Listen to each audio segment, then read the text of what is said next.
Hello everyone, দুপুরবেলা স্নান করে ফ্রেশ হয়ে চলে গেছিলাম ঠাকুর ঘরে গিয়ে গোপুসোনাদেরকে সুন্দর করে সাজিয়ে আজকে ভোগ নিবেদন করে পুজো কমপ্লিট করতে করতেই আমার ফোনে একটা ফোন আসলো যে আমার নাকি একটা পার্সেল এসছে। পার্সেল আসার কথা শুনতে না শুনতেই আমি ছুটে চলে গেছিলাম নিচে, কিন্তু নিচে গিয়ে দেখলাম কেউ আমার জন্য দাঁড়িয়ে নেই পার্সেলটা নিয়ে। কারণ যে আমাকে পার্সেলটা দিতে আসার কথা ছিল সে কিনা ভুল অ্যাড্রেসে চলে গেছে। তাকে ফোন করে আবার আমার অ্যাড্রেসে আনা হলো। আনার পরে আমি পার্সেলটা যথারীতি হাতে পেলাম। হাতে পেয়ে তো পার্সেলটা নিয়ে ঘরে চলে এসেই পার্সেলটা কিন্তু আমি একদমই খুলিনি। যার পার্সেল তার জন্য রেখে দিয়েছিলাম, মানে পার্সেলটা ছিল আমার বরের।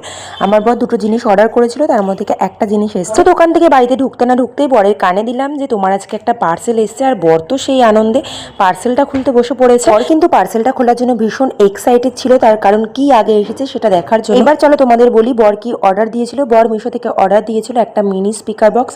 সেটা ভালো মতো বাড়িতে চলে এসেছে আর বরেরও ভীষণ পছন্দ হয়েছে। আর এদিকে দাদু ছেলেকে একটা গিফট এনে দিয়েছে, আর গিফটের মধ্যে দেখলাম টিকটিকি লজেন আছে।